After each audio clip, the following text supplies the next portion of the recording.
বিয়ের আগে এগুলোর প্রতি এত আসক্ত ছিলাম যে কি কমো, হুদাই স্কুল ছুটি হইলে হুদাই দোকানে এসে দাঁড়াই থাকতাম, এক সেট তাকাইয়া থাকতাম, ব্যাগ করে তাকাইয়া থাকতাম। মানে কিনি বা না কিনি দেখতেই হবে, চোখ জুড়াইয়া হা করে তাকাই থাকি বোকার মতন, দেখতেই হবে, দেখলেই জানি কি আমার একটা শান্তি শান্তি লাগতো। তারপর তো মনে করেন যে বাসায় গিয়ে আবার আম্মুর সাথে একদম জ্ঞান জ্ঞান জ্ঞান জ্ঞান করতাম। হ্যাঁ, আরে দোকানে একটা আংটি আংটি দেখে আসছি, দোকানে একটা কানের দুল দেখে আসছি, সেই সুন্দর জানো আম্মু, অনেক ভালো লাগবে, আমার ওই জামাটার সাথে অনেক মানাইবে।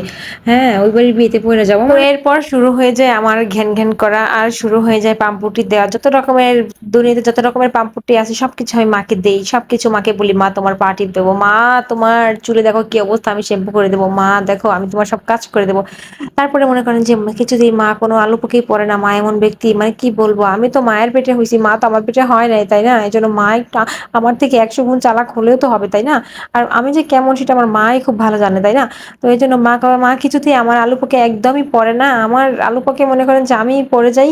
তো তারপরে মনে করেন সত্যি কথা, মানে মিথ্যা কথা বলতে বলতে সত্যি কথা মুখ থেকে বেরিয়ে যায়, তারপরে মা সবকিছু জেনে যায় আসলে আমি কানের দুল কিনবো, ফেলে রাখবো, টাকা নষ্ট করবো, সে এটাই বুঝে তো একটা সময় যখন আমি নিজেই বোরিং হয়ে যাই এত জ্ঞান জ্ঞান করার পরে, যখন আমার কোনো কাজেই কোনো কথাই যখন তার কাছে গুরুত্ব মনে হয় না, একদম আমি ব্যর্থ হয়ে যাই, তখন আমি ব্যর্থ হই না, কারণ তারপর আমার কাছে আরেকটা অপশন আছে, সেটা হচ্ছে বাবা।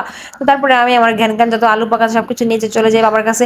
তো বাবার কাছে যে যখন আমি তাকে সবগুলো বুঝাই, তাকে তো সে তো আমার দয়াবান ব্যক্তি, তাকে যখন 4-5 বার বলি, 4-5 বার বলাতেই সে এমনিতেই না নরম হয়ে গলে যায়, তখন সে পকেট থেকে এমনিতেই টাকাগুলো বের করে আমাকে দিয়ে দেয়। সবসময় ভেবে যাই কিনবো একটা, কিন্তু 2-3টা কেনা হয়ে যায়, কিনা মাথার চুলের জন্য কাঁকড়া ব্যান্ডও কিনে ফেলি, শুধু শুধু হুদাই হুদাই টাকা নষ্ট করে ফেলি। যখন বাসায় চলে আসি এগুলো কিনে মাকে দেখাই, দুজনের ভিতরে মনে করে তুমিও ঝগড়া বেজে যায়, তুমি টাকা দিছো এই জন্য ওই সাহস পেয়ে গেছে। আর তখন এটাই মনে হয় যে পৃথিবীতে আসলে তুমি না থাকলে যে আমার শখগুলো আবদারগুলো কে যে পূরণ করতো, এই জন্য তোমাকে খুব ভালোবাসি।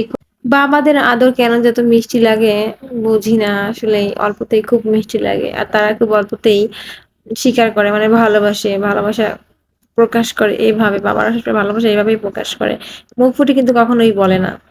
আর আমরা এমন মেয়ে মানুষ রে বাবা, কি বলবো, পুরুষ মানুষ ভয় পাবে না তো কি করবে? হ্যাঁ, মহিলা মানুষরা এত পরিমাণে চাহিদা থাকে নাকি? এত চাহিদা থাকা দরকার না, এত চাহিদা ভালো না আসলে।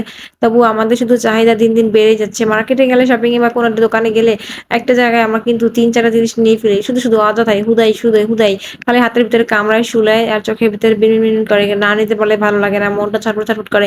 আর একটা মন দিছে আল্লাহ, কি যে একটা মন, কি বলবো ভাই, দোকানে গেলে শুধু নিতে ইচ্ছা করে। কখনোই বলি না যে না থাক, নিবো না, থাক টাকাটা জমা থাক, কিছুতেই না। টাকা পকেটে আছে তো মানে আমার মাথার ভিতরে মগজের ভিতরে দূর করতেছে, গুড় করতেছে, কিনতেই হবে, কিনে তারপর নিয়ে যাবো, তারপরে শান্তি পাবো। একটা অসভ্য মন, এটা হচ্ছে একটা অসভ্য মন, কি বলবো। যে আপুরা বাবা ভাই বা স্বামীর টাকায় খরচা করেন তারা খুবই হিসাব করে চলাফেরা করুন, কারণ মাথার ঘাম পায়ে ফেলে আমাদেরকে খুশি রাখে। আসসালামু আলাইকুম।